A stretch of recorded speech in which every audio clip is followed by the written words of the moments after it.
있습니다. 저희들이 사전에 이 자료를 보신 분들이 많지 않기 때문에 지금 들으신 내용만 가지고는 전체를 지금 다 파악하기 쉽지 않을 겁니다. 돌아가셔서 이제 읽으시리라 제가 믿습니다만 도움을 드릴 수 있는 방법이 이제 논찬 해주신 우리 교수님들, 먼저 신현태 교수님은 지금 장신대에서 교수 사역을 하고 계시고, 우리 곽호철 교수님은 연대에서 교목 또 전합신학대학원 교수로 지금 재직하고 계신데, 두 분께서 발표해 주신 논문 순서대로 논찬을 해주실 겁니다. 저는 사전에 원고를 읽어봤습니다만 논문을 읽고도 이렇게 잘 미처 발견하지 못한 것들을 날카롭게 그리고 또 친절하게 그거에 대한 이제 도움을 주실 텐데요. 우리 두 분께 차례로 논찬을 부탁드리도록 하겠습니다. 우리 논찬을 들으시면서 또 발제를 들으시면서 질문하실 내용이 있으셨으면 좀 메모하셨다가 논찬 후에 저희가 질문을 받고 또 답변을 드리도록 그렇게 진행하겠습니다. 먼저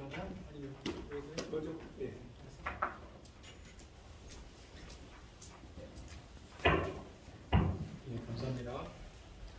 저에게 주어진 시간이 10분이기 때문에 그냥 읽는 걸로 진행하겠습니다. 논찬의 목적은 해당 논문의 뜻이 무엇인지를 분명하게 드러내려갈 뿐만 아니라 논문의 긍정적, 부정적 평가를 포함하고 또 나아가 해당 논문의 과교적인 지향을 제시하는 것이기에 논문의 논찬자는 이런 논찬의 목적을 따라서 이 논문을 평가하고 또 나아가 본 논문에 대한 평가의 질문을 던지고자 합니다. 본 논문의 인류가 직면하고 있는 생태환경 위기의 상황 속에서 그리스도인의 청지기직을 다룸으로써 생태환경 문제에 대한 기독교인들이 참여에 관한 좋은 통찰을 제공해 줍니다. 특히 과학기술의 발달로 인해 인간이 소유한 힘이 증가하고 이것이 생태환경에 있어서 긍정적 또는 부정적인 영향을 행사할 수 있기에 그리스도인이 생태환경과 관련된 문제에 있어서 어떠한 역할과 기능을 수행해야 하는지에 대한 논의를 다루는 것이 매우 시기적절하다고 생각이 듭니다. 본 논문은 생태위기 상황에서 그리스도인의 청지기직의 중요성을 주장하기 위해서 먼저 인류가 직면하고 있는 생태환경적인 문제들을 내려갑니다. 그 다음 생태환경 문제에 대한 바른 성경적 관점을 제시하면서 이와 관련된 신학적인 주제인 인간 중심주의, 생태 중심주의, 하나님 중심주의에 대해서 말합니다. 그리고 본 논문의 중심문이 그리스도인의 청지기직에 대한 어원적이고 성경적인 기초 지식과 함께 청지기직에 함축된 생태학적 의미와 그리스도인들의 역할에 대해서 다룹니다. 또한 청지기직에 내포되어 있는 인간에게 주어진 권한과 창조 세계에 대한 인간의 다스림이라는 주제를 생태학적인 측면을 비교하면서 다루고자 성경적인 다스림의 모델들, 예를 들어서 하나님의 다스림, 종의 모델, 왕의 모델, 청지기직 모델을 다룹니다. 이러한 논의의 결과를 본 논문의 저자는 성경적인 청지기직의 핵심 가치를 관리가 아닌 성기론을 강조함으로써 생태환경과 관련하여 그리스도인이 섬김에 중점을 둔 청지기직을 잘 감당해야 되는 제시합니다. 본 논문의 저자는 생태환경 문제에 대한 책임을 서구 기독교의 정가는 린 화이트의 주장에 강력히 맞습니다. 특별히 창세기 1장 28절의 해석에 있어서 린 화이트는 이 논문을 서구 기독교적 세계관은 자연을 지배하고 착취하려는 인간의 공격적인 계획의 정당화를 부추겼다 하고, 그런 반면에 어떻게 보면 호결론적인 모습인데요. 본 논문의 저자는 창세기 1장 28절은 같은 창조기사를 다룬 창세기 2장 15절을 고려하여 함께 읽어야 되는 겁니다. 창세기 2장 15절은 하나님의 최초 명령을 땅과 바다의 정복이 아닌 땅의 동작, 돌봄 유사합니다. 결론적으로 송영인 박사는 창세기 1장 28절은 피조물에 대한 인간의 착취를 정당화한 것이 아니라 섬김의 돌봄을 강조합니다. 이런 그의 해석은 피조물에 대한 섬김의 청지기직을 강화함으로써 그의 논의를 뒷받침하고 있습니다. 이러한 그의 주장은 린 화이트의 성서 해석에 대한 비평적 적용이자 성서 본문에 대한 새로운 해석의 시도로서 본 논문의 저자가 의도하는 섬김의 청지기직에 대한 타당성을 성서 본문에서 갖고옴으로써 그의 논의를 강력하게 뒷받침하는 분석입니다. 또한 송준인 박사는 생태환경과 관련된 중요한 주제인 인간 중심주의, 생태 중심주의, 그리고 하나님 중심주의에 대한 정의를 내리고 서로를 비교하려 하나님 중심주의를 자신이 주장하는 성김의 청지기에게 이론적 근거로 제시합니다. 그의 주장에 의하면 하나님 중심주의는 생명에 대한 전체론적인 관점을 지니기 때문에 인간 중심주의가 지닌 자연을 경시하는 부정적인 측면과 생태 중심주의가 가진 인간을 경시하는 부정적인 측면들을 극복할 수 있다고 주장합니다. 이러한 송준희 박사의 주장은 인간 중심주의와 생태 중심주의가 지닌 부정적인 측면을 잘 부각하고 있는 듯합니다. 이러한 장점에도 불구하고 본문은 몇 가지 아쉬운 부분이 존재합니다. 본문의 논찬 자는 논찬의 임무를 다하기 위해 본문을 읽는 가운데 떠올랐던 몇 가지 비평적인 질문을 제시함으로써 논찬을 마무리하고자 합니다. 첫째, 이게 이제 쪽수가 이제 다릅니다. 제가 받은 그 페이지하고 좀 다르기 때문에 여러분께서 좀 양해를 부탁드립니다. 본문의 21에서 24쪽에서 인간 중심주의에 대해서 다룹니다. 여기서 본문의 저자가 의미하는 기독교적인 인간 중심주의의 정의는 무엇인지 묻고 싶습니다. 왜냐하면 본문에서는 기독교의 인간 중심주의와 세속적인 인간 중심주의의 차이점이 없다고 단정을 짓기 때문에 그렇습니다. 또한 본문은 인간 중심주의에 대한 다양한 입장에 대해서도 보여주고 있지 않습니다. 실제로 데이비드 클로프는 그의 책 애니멀에서 인간 중심주의에 대한 5가지 이론에 대해서 이야기합니다. 이거 되게 5개를 다 이야기하지 않더라도 굉장히 중요한 2가지 반대들은 인간 중심주의에 대해서는 다뤄되지 않나 그런 생각을 합니다. 하나는 하나님이 모든 피조물을 속량하는 과정에서 인간이 중심에 있다는 수단적 인간 중심주의와 창조세계의 구원에서 인간이 중심이 되는 역정론적 인간 중심주의를 구분하면서 인간 중심주의를 원하였으면 좀 더 깊은 있는 논의를 할 수 있지 않았을까라는 생각이 듭니다. 그리고 또한 인간 중심주의에 대한 단정적 정죄를 피할 수 있었을 것으로 보이는데 본문의 저자는 이 부분을 다루지 않아서 참으로 아쉽다는 생각이 듭니다. 또한 본문의 저자는 인간 중심주의의 원천을 성경이 아닌 계몽계의 사상과 데카르트의 이론에서 찾고 있습니다. 그러나 성서 본문의 인간 중심주의의 유무는 신학적으로 매우 첨예한 대립의 주제이며 이 신학적인 주제에 있어서 더 깊은 논의가 다뤄지지 않은 부분은 참으로 아쉽습니다. 둘째, 본문은 24쪽에서 27쪽에서 생태 중심주의에 대해서 다룹니다. 저자는 생태 중심주의가 풀어야 과제 부분에서 생태 중심주의가 이원성을 부인하는 이론으로서 가치 평준화의 특징이 있고 따라서 인간과 다른 피조물을 동일한 수준으로 바라보게 됨으로써 인간의 비인격화를 초래하며 야구 방식의 윤리가 규범이 된다고 주장합니다. 그러나 논찬자가 보기에 생태 중심주의의 가장 중요한 요점 가운데 하나는 본문의 저자가 이미 앞에 이제 이야기하고 있는데 첫째 문단에서 언급했듯이 인간은 지구 공동체의 한 부분이며 모든 지구 공동체의 구성원들은 각각의 고유한 가치가 있으며 각각의 지구 공동체의 구성원들은 조화롭고 다양한 지구 공동체를 유지하기 위해서 서로 동반자로서의 책임 있는 역할을 감당하는 데 있다는 것입니다.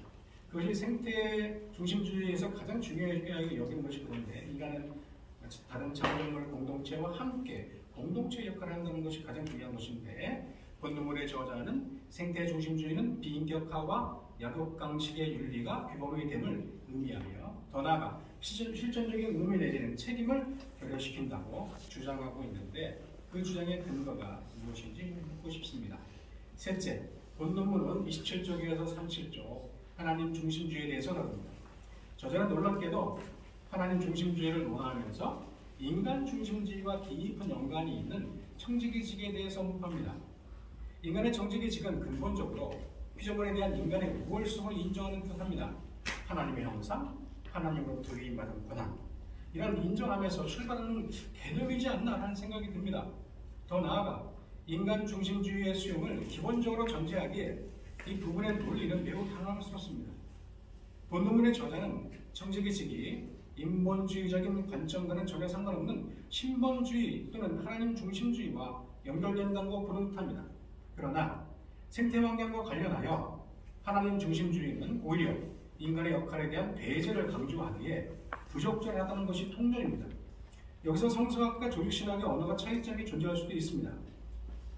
그러나 여기서 신종론이 나오기 때문에 그렇습니다. 예를 들어서 생태친화적인 본문으로 널리 알려진 로마서 8장 18절에서 25절도 인간이 썩어지면 종료하도록 하게 됐다는 신종론과 급작스러운 신적인 계획을 통한 구원이 묘사되어 있기 때문에 과연 이 본문이 생태친화적인 본문인가 하는 질문을 학자들로부터 계속적으로 받아왔습니다.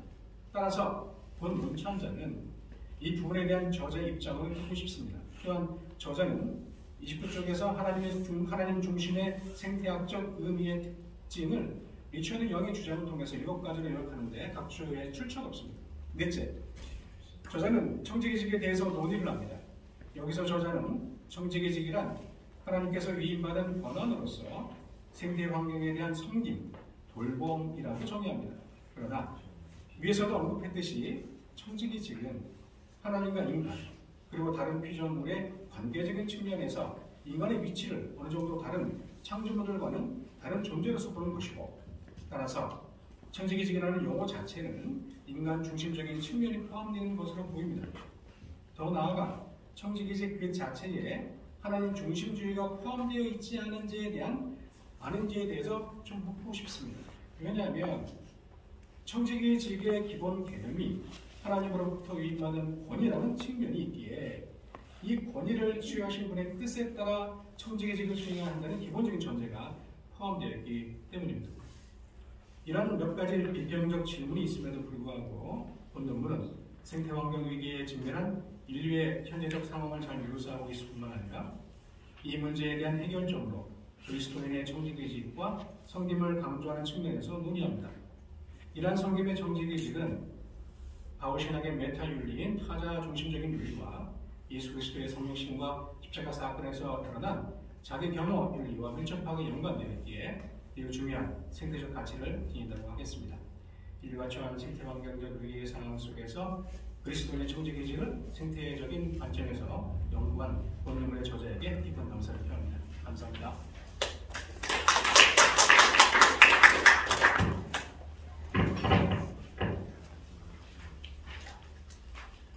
네, 바로 이어서 두 번째 문찬하겠습니다. 문찬을 여러 군데서 하는데 63쪽짜리 논문은 처음인 것 같습니다. 양이 아주 많아서 이거를 양이 이렇게 많은 줄 모르고 하겠다고 해서 겁없이 뛰어들었다가 문찬을 맡게 되는데요. 그리고 우선 쓰인 거를 읽는 것을 중심으로 문찬을 하도록 하겠습니다.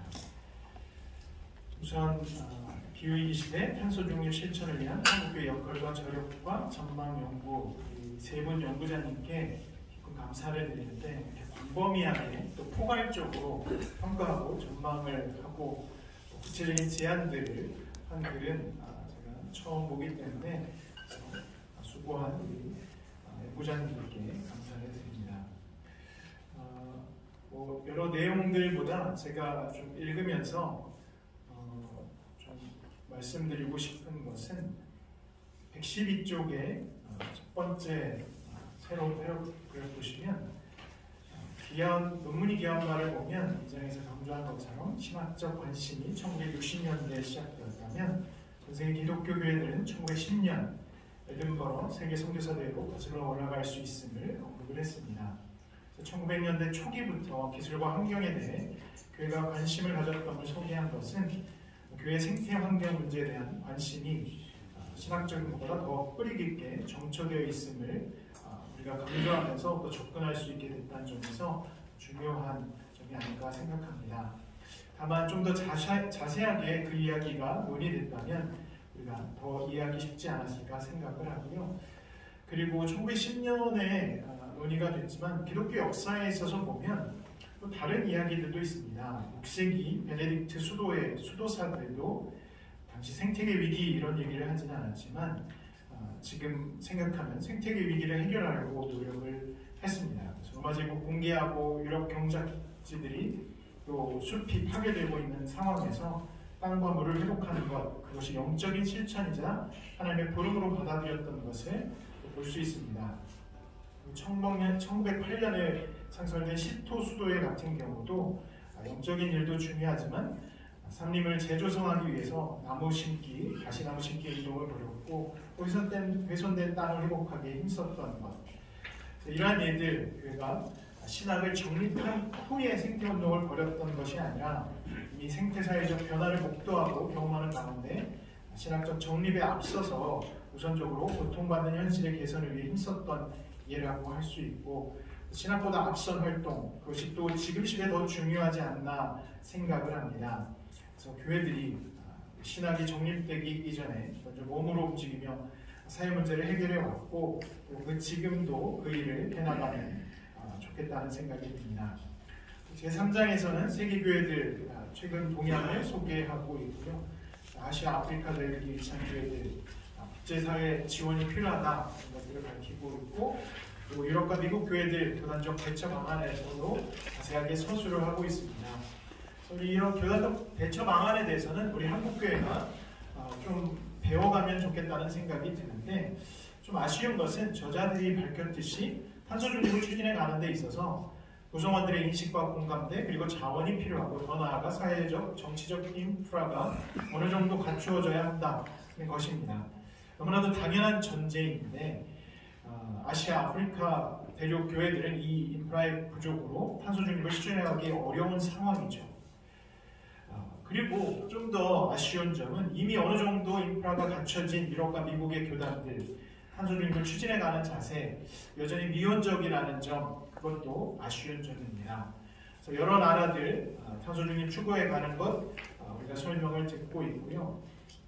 또 가장 모범적인 모델로 독일의 경우 함께 정치권과 협력하는 것도 볼 수 있습니다. 그런데 유럽과 미국 교단들 문제인식 범위 그리고 해결 방안을 보면 여전히 국지적인 차원이 아닐까 생각을 합니다.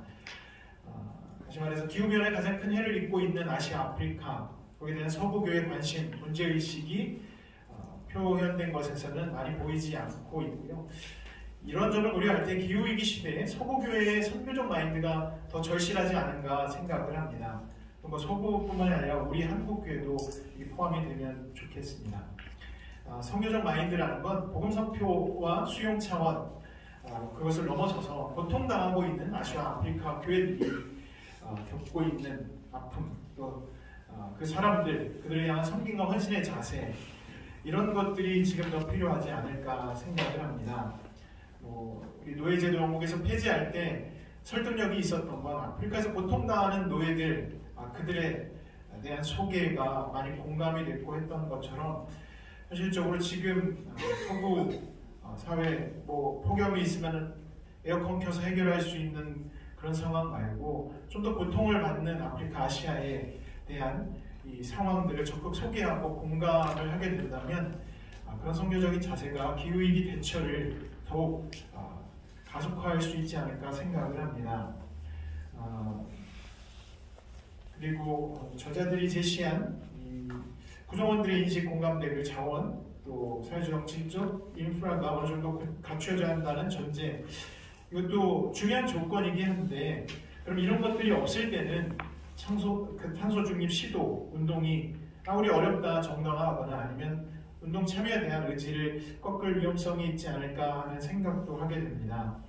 이런 전제들 있어야 하긴 하지만 그런 것 없이도 진행될 수 있는 방법들 혹은 이렇게 돌파구를 마련할 수 있는 방법들은 뭐가 있을까, 이런 것도 제시될 필요가 있지 않나 하는 생각을 했습니다.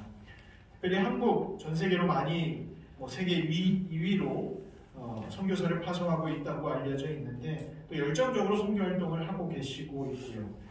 근데 우리 선교사들 파송된 그 지역, 지금 기후위기에 가장 취약한 나라들과 지역들인데, 여기서 선교적인 차원에서도 생태적인 신앙과 활동 접목이 지금 너무도 중요하지 않을까. 요즘 K컬처 이런 거 많이 하는데 거기 트렌드를 따른다면 K선교? 우리가 좀 새로운 방향의 선교를 서구로부터 이식된 거 말고 우리 나름대로의 이 시대에 맞는 K선교의 방향을 좀 찾아야 되지 않을까 하는 생각을 했습니다. 그 4장 6가지 기독교적 가치 이렇게 말씀을 하고 계시고 중요한 가치들인데요.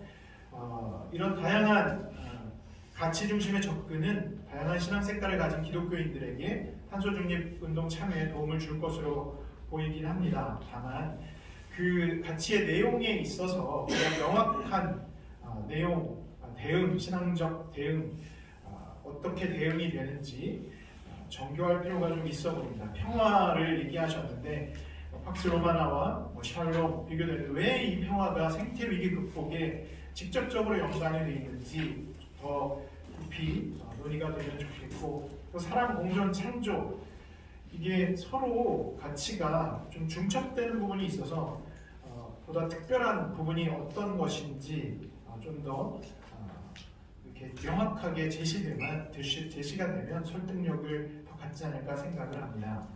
보자 한국교회 탄소 중립에 참여한 필요성, 당위성이라는 이름으로 제시가 됐는데요. 내용을 보면 한국교회 탄소 중립, 그 당위성과 전략 이렇게 표현하는 것이 오히려 더 그 내용을 이해하는 데 좋지 않을까 하는 생각을 했습니다.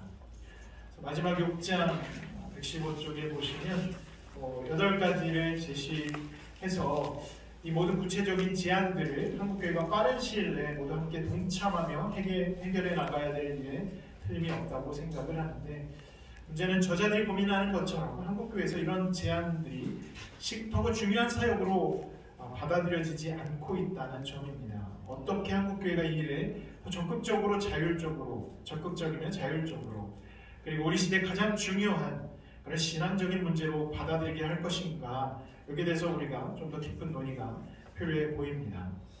그래서 생태 운동에 대한 한국교회와 세계교회의 역사, 기독교 가치적 접근, 구체적 실천 방안 등을 통한 한국의 탄소 중립 운동에서 역할, 저력, 전망에 대한 연구, 이것은 한국교회가 앞으로 탄소 중립 운동을 벌이는데 중요한 역할을 할 것으로 보입니다.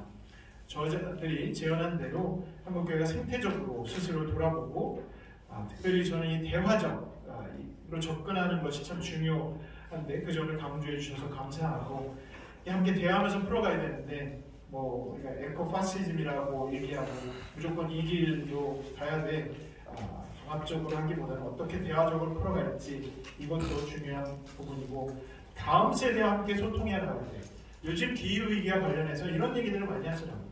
말세다. 그 말세라는 것이 어떤 의미가 있을까? 말세라는 건 우리가 해결할 수 있는 방법보다는 그냥 끝을 얘기하는 것 같아서, 다음 세대를 어떻게 우리가 더 하나님의 나라와 이런 것들을 함께 이뤄갈 수 있을까? 이 다음 세대가 살아갈 것, 그리고 살아갈 세대 시간들을 함께 이야기하면서 해나갈 때 한국교회가 이 위기 시대에 주신 소명을 잘 감당해낼 수 있을 것으로 생각을 합니다. 이렇게 제 논차를 마치겠습니다. 네, 감사합니다. 우리 네 분 오늘 발제해 주시고 논찬해 주신 분들께 다시 한번 박수 부탁드립니다. 네, 감사합니다.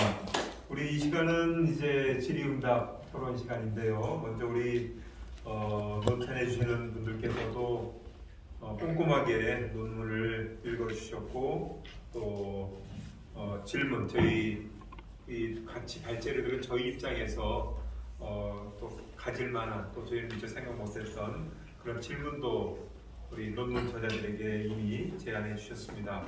또 좀 보충될 내용들에 대해서는 또 보충해 주셔서 저희들이 이해를 많이 도와주셔서 감사하고요. 우선 제가 이 질문을 받고 또 제기하신 질문에 대한 우리 논문 저자들의 답변을 짧게 듣기 전에 좀 소개해 드릴 것은,